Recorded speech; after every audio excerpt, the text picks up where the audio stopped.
If you think college is college, as in the traditional model only of high school grads pursuing degrees, you don't know Metropolitan Community College. At MCC, we give students a number of ways to pursue their education and careers. And that includes classes for adults who may need to brush up on some basics, or for folks who want to focus on fast-track training for jobs waiting to be filled in our four-county area. Stay tuned. We'll talk all about that in the upcoming session. I'm your host, Kent Pavelka, and this is Metro and More.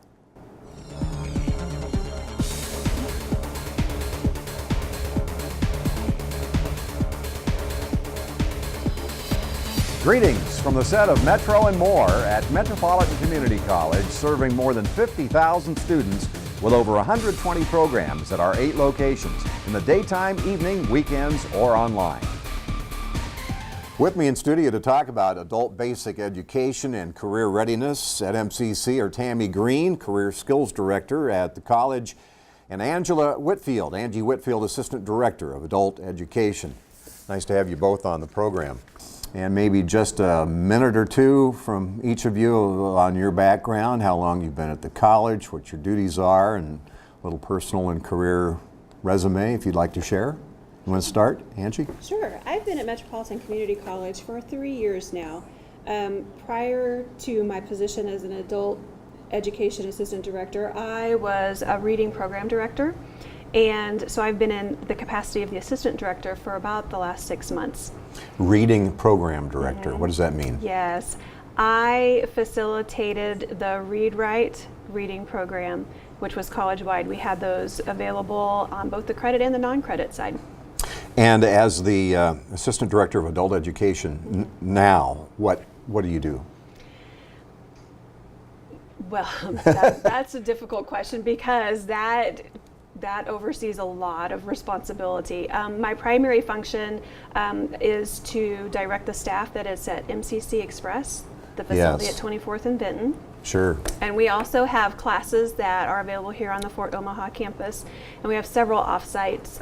And so I work with a lot of the instructors as well as the full-time, part-time staff that we have at the Express Center. We're talking about GED and ESL and a number of different things. And we'll dig into that in a few minutes.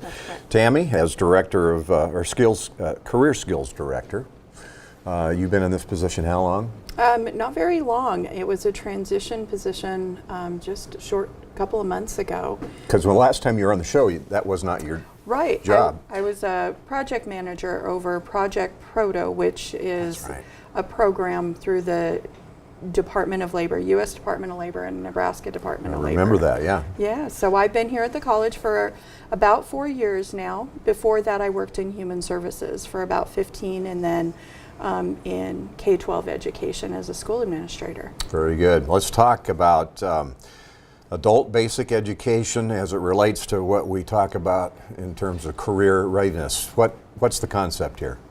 Well, the concept is when individuals, usually your non-traditional student, need to either brush up on some of their basic education skills. We're talking reading skills, mathematics skills. They come to our facility for that. And we are preparing them, whether they are trying to learn English as a second language or they are native English speakers. We're trying to build up those basic skills so that we can then transition them into some of the career readiness programs that we have available. So you hand these folks off to Tammy, basically. That's one way to look at it, yeah. Yes. Mm-hmm. Now, just so folks understand, ESL, GED, and what else? Just some basic education is just what we talk about it. We're all under one umbrella, although we do have what they refer to as ESL classes, so those are your English as second language learners, but they're still ultimately working to obtain their GED, as well as our native English speakers who are still working to obtain their GED. Mm-hmm. And then we also have students with us who have a high school diploma or have already obtained their GED, but they still just need to brush up on those skills before they're career ready, college ready. So we're helping them make that final step into college and career. And who are these people? Oh, they are anybody that you walk by on the street. There's not necessarily a classification of these individuals. We have a wide range. So you can walk into a classroom and see a student seated at a table who looks to be 19 years old. You can see a student who looks to be 65 years old. You see students who are from a variety of countries, who speak a variety of English and other languages. So anybody you pass by could be a student of ours. And I assume you're talking about folks with the various levels of attainment to when they walk in the door. Absolutely, absolutely. Some of the students that we have who are highly educated in their home countries are now here in the United States, and they are trying to get an improvement level with either their reading or their writing of the English language so that they can obtain jobs or increase their level at their current employment. And I suppose it's impossible to answer this, but how long does it take a student to get from there to the career readiness stage? It depends on their level of education when they come in the door. We have students who come in who are ready to test to get their GED. They are college ready. They just need that to take that final test to get their piece of paper. But we also have students who walk in the door who have, it's been a few years since they've had any education, and so their reading level and their math level scores could be, at the elementary level. So it just depends on what level they're at when they come in the door. And so you tailor a program to each person? Absolutely.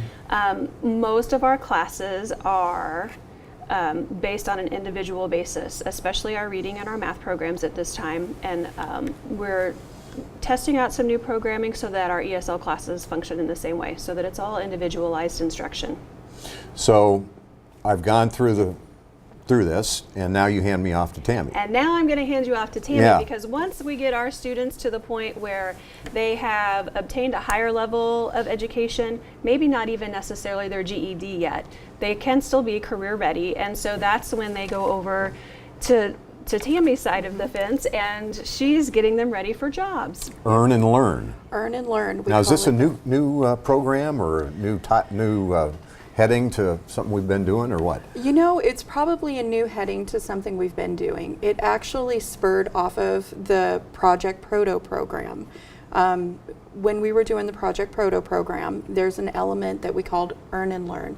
And the concept of Earn and Learn was that students have a priority oftentimes to feed themselves and their family over education. The Earn and Learn program allows us to bridge that gap and allow students to work at the same time as getting their education. So we work with a lot of business partners who will come in and say, yes, we will invest in you. We want to make sure that you get your education, but we need employees, and we need good employees. And so really that's what the program does. So by and large, these folks are either unemployed or underemployed? Could be. It's usually unemployed or underemployed. A lot of times it could be also our students who are coming through our ESL programs or our GED programs. They may already be employed, but now they're starting down their career pathway. One of the major components that we do in our adult education programs is career mapping or career planning with students. That's true. As each new student comes to our adult education program, we have an interview process with them where we ask them, what is the degree of education that you currently have? Where did this education take place? What is your ideal dream job? And then we talk about what we can do to get them to that dream job. So that's the career goal, the career mapping. And so we kind of walk students through how that can happen. And then we touch base with them every so often just to make sure that we're on the right path, or maybe their goal has changed. So we have conversations with them on an ongoing basis to make sure that we're meeting those needs so that they can obtain that dream job. So you have industry partners. Absolutely. Who come in and say, we need employees. What if these folks' dream jobs don't match up with what's available? And then the other part of it I hear you saying is that these employers invest in these students in terms of what, paying them as they go to school, or Absolutely. So the pay part of it is that they are employed while they're working. So for example, at First Data or at Airlight Plastics, what would happen is those individuals would be going into either an IT profession or starting in a help desk position, or they may be going into our prototype design program, which is feeds into their customer engineer program. And so the idea is that they start getting some training and some experience in those areas. But they're at this point not employed, or they are? Well, they are employed, absolutely. And that's the great thing about it, because they are employed, they're also continuing their education. The other great thing is that when we look at business partners, most of our business partners have tuition reimbursement programs. And so the idea is that after a certain period, when their tuition reimbursement kicks in, then a lot of times the company will reinvest in that individual or that student, as we would call them, or their employee, to make sure that they're continuing on with their education. Okay, I'm kind of thick sometimes. These are people, in some cases, who are not employed. They need the basics to get to that Absolutely. point. But you're talking about people who actually are working in these places? No, those would be students going into these places. These fields, okay. Yes, going into these fields. So they get paid to go to school? Absolutely, Yeah. absolutely. It's the great thing about the program, and it's great for our economy, because we need people working, and it makes a vibrant economy rather than having people who are unemployed or underemployed. A lot of times we are also working with human service agencies and Heartland Workforce Solutions in order to help people scale up. If they've been long-term unemployed, if they're underemployed, then a lot of times there's programming that here at MCC that we can put in place to help them overcome some of their employment obstacles. So we have a work readiness program that we've implemented, and what we do is we administer the National Career Readiness Certification, which is part of, it's actually a career readiness certification from ACT, the College and Career Readiness organization that does college readiness, also does career readiness. And what we do with that, the National Career Readiness Certification, is we align their skill sets with those specific jobs. The other great thing is that we're no longer just sending a person to a job, we're actually able to build that person's skills. Sure. So that they're actually ready for those positions. We're not just moving people into positions before they're ready. Additionally, we do work with some corporations who need, who need employees to improve their English skills. And so we have instructors that go in and work with their current employees to help them so that they can understand English instructions from supervisors and things of that sort. So we work with corporations from that perspective as well. Lots of angles to this. You bet. Yeah. So in some of the research I was doing about this topic here at the college is short-term training for specific jobs that these these business partners, when they come into the college and say, we need folks to install garage doors. Absolutely. We need folks who can do fiber optic maintenance, PC repair, desktop support, right? Absolutely. And those are our workforce training academies. So through the Nebraska Department of Education, MCC was given a large grant in which we were able to now no longer just focus on our accredited academics, but we could also start filling the gap for individuals in our community who may or may not need an associate's degree moving on into other advanced degrees. They may just need short-term training programs that lead them to jobs.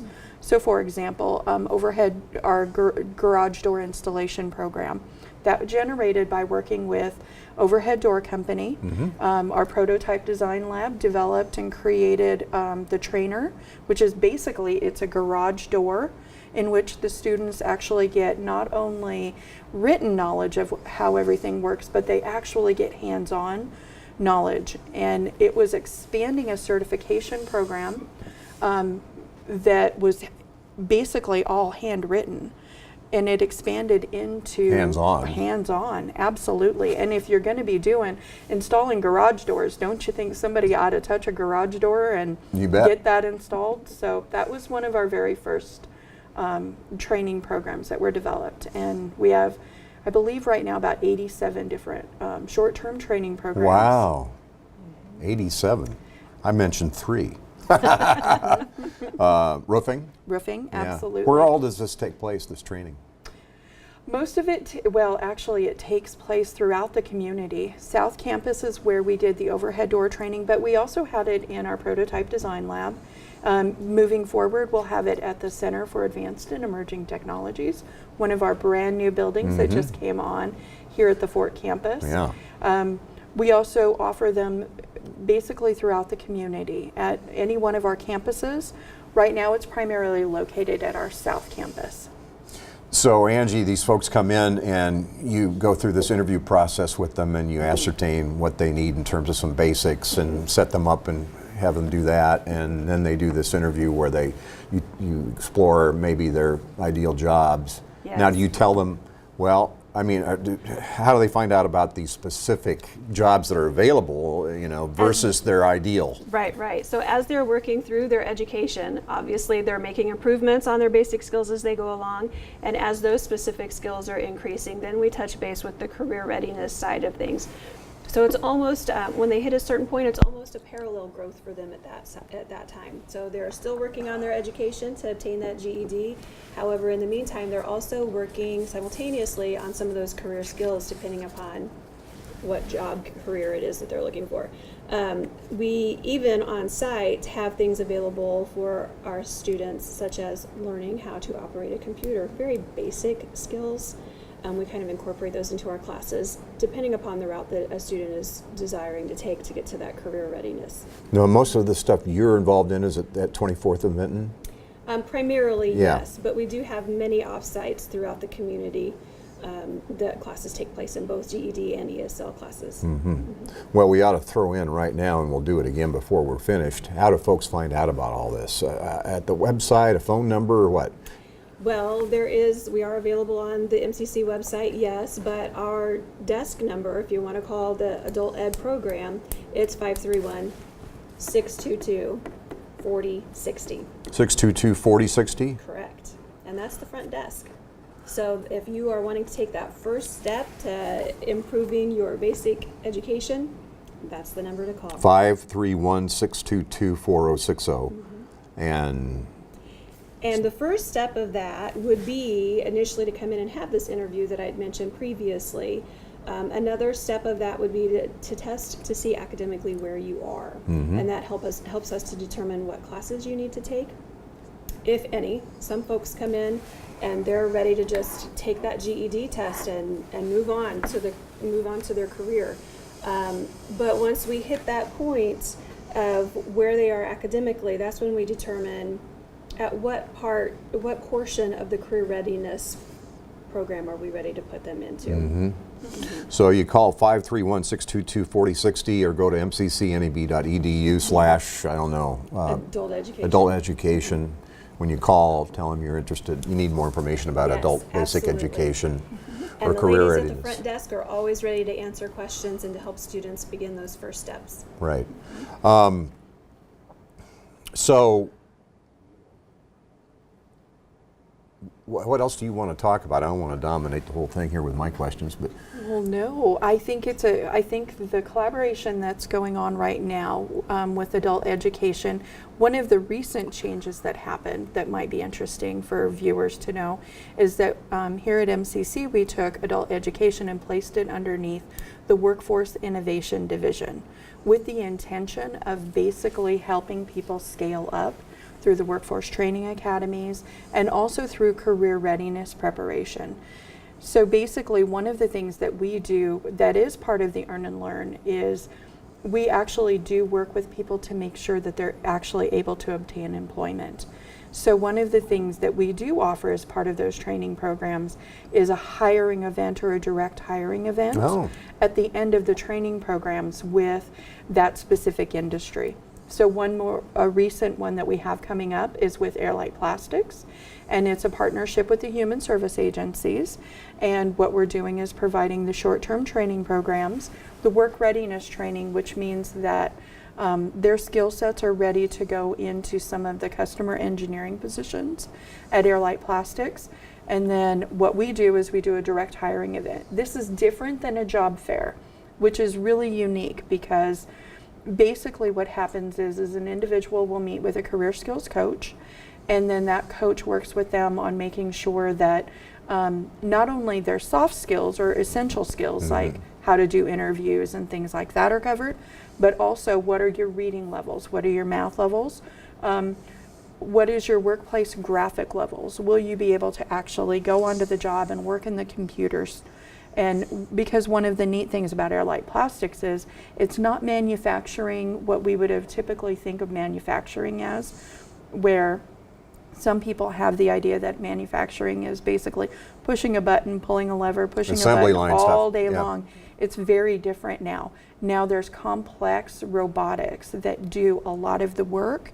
And so really the technicians who are doing the jobs now are experts at not only packing things, but also understanding when the machines are going to go down, or fixing the machines, or programming the machines. Simple things like what color do we need to put in. So it's pretty neat. When the hiring event happens, the important thing about that is they actually bring their human service staff on, or their human relations staff on board to actually make the offer that day. So they're scheduled just like they would a normal interview. So a participant comes in, they do their interview, and Human Relations is set up to offer them a job immediately, which is different than a job fair. So Yeah, because you're not going to find out right away if you're, right. you know. These you know right you away. You don't even interview really technically at a job fair. Absolutely. It's just a beginning process. I can't imagine the personal satisfaction level of someone who comes in with some handicaps in terms of some basics, and then they get to that point, you know, where they're now they've got what sounds like with what's the company? Airlight Plastics. Airlight Plastics. Sounds like a fascinating career. You go from there to there. Correct. And even though Tammy's side has been working on these career skills and readiness for a while, it's really enlightening for me because I've been able to see our students grow academically. But now, not only am I watching them grow academically, but I am able to see them be ready to move on, to be able to provide more for their families. And it's awesome to see the interaction between the student, the instructors, and the family that's involved in that whole process. That's why you do what you do. Absolutely. The personal satisfaction you get from all that. Absolutely. Who are some of the other Absolutely. industry partners? We have First Data. We have a lot of industry partners. DeStefano, First Data is one of them. As I mentioned earlier, Airlight Plastics, Hormel, Tyson Foods, a lot of IT companies, Gallup, Omaha Steaks, Mutual of Omaha. So a lot of business partners who have really said, you know what, we believe in what MCC does here. We believe in their training programs, and let's partner so that we can start getting a qualified workforce. Exciting stuff. How many of these folks, not how many, but I imagine there's, like you referred to it before, Angie, there's the full gamut of people who come in with various kind of issues that need to get prepped, including people who come from other countries. Correct. How many of them, I mean, you see in the news and in documentaries and stuff about people who come in as, you know, they're doctors or something in another country, and then they come here and they can't practice medicine here. How many kinds of people like that end up kind of in a sideways? Well, I can't speak to any true numbers, but I have had personal interactions with people from a variety of country setting who were attorneys, dentists, doctors. And so it's The gamut again. And it's awe-inspiring for me to be able to work one-on-one with somebody who was an attorney in their home country, and to help them learn the English language in hopes that they can become practicing here. But some of those folks maybe don't end up as attorneys again and do something else. Maybe they don't, and along the way, they find other careers that are of interest to them. Sure. They come in initially thinking, well, I want to do what I was trained to do in my home country, but they're forced to learn other things, and along those learning opportunities, they find other career opportunities. Yeah. That are just as satisfying to them. Sure. So, no prereq requirements for any of this? Nope. It's just a process. You come in and we'll get you started somewhere, right? Absolutely. Yeah. Absolutely. Like I said, between the interview and the initial testing on the adult ed side, that's where we can help you determine how long you're going to be with us and what skills you need to obtain before you're ready to move on to that career. Tammy, how often do these short-term training kinds of things change because new industries come in and say we need something else, or we need, some of them drop out maybe, huh? Absolutely. And that's the beauty of the program. It's really driven by the needs of our community. And so we do a lot of research through the Omaha Chamber to make sure that where our training programs are matching with what our community is needing. And we call those positions, they're called high demand, high wage, high need positions, or high technical positions, H3 positions through the Nebraska Department of Labor. And those positions cover everything from healthcare to IT, even to things like CDL training programs. All of that is encompassed in there. And basically what we do is adjust our system to match what our community is needing. How often does that happen, where you change what you're doing? It usually happens about every 2 years is usually when you start seeing a shift, because people start training for the high demand positions, and then it starts to level itself out. They get filled. They do. They get filled, and they get filled because of programs that we offer here at MCC that really do focus on making sure they do get filled. It's ironic. It kind of speaks to, it's fortunate in a way that we have such a low unemployment situation here, because there's a demand for employees, right? Absolutely. Yeah. One of the things that I think we would want to draw attention to is, even though we have such a low unemployment rate, not only in our community, but there are pockets of our community that really do have an increasingly high unemployment rate for various reasons. But that's truly what the heart and soul of what we're doing as well, is to start bridging people out of poverty.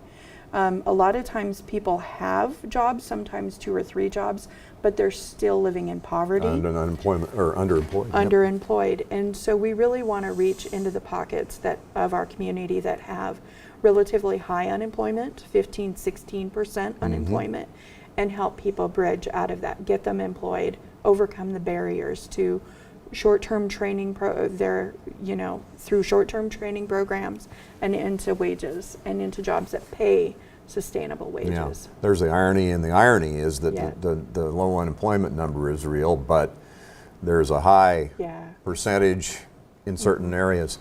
Yeah. So how do you have a feel for to what degree the community is taking advantage of what we're offering here? Oh, absolutely. Currently, we have in the program, we have over 500 students that are participating in the program through Project Proto. It has recently just been expanded into our GED and our ESL programs. But already we have a proven system with over 500 participants. And we serve in the adult ed program about 1,100 students any given quarter. And so that's a pretty high potential for people in our community to obtain higher paying wages. And still, there are people that could benefit that don't know about it, and that's why we're on the air today, right? Absolutely. Yeah. Anything else we haven't covered you want to share? No, I think we've covered it. Non-traditional programming for non-traditional students. Absolutely. Very exciting stuff. It is. Thank you, ladies, and thank you for being with us on Metro and More. Our goal is to better acquaint you with the mission, leadership, and the reach of the college. I'm Kent Pavelka from Metropolitan Community College. If you have comments or questions about the program, please email us at metrovision@mccneb.edu. Thanks for watching. This has been a MetroVision production produced by Metropolitan Community College.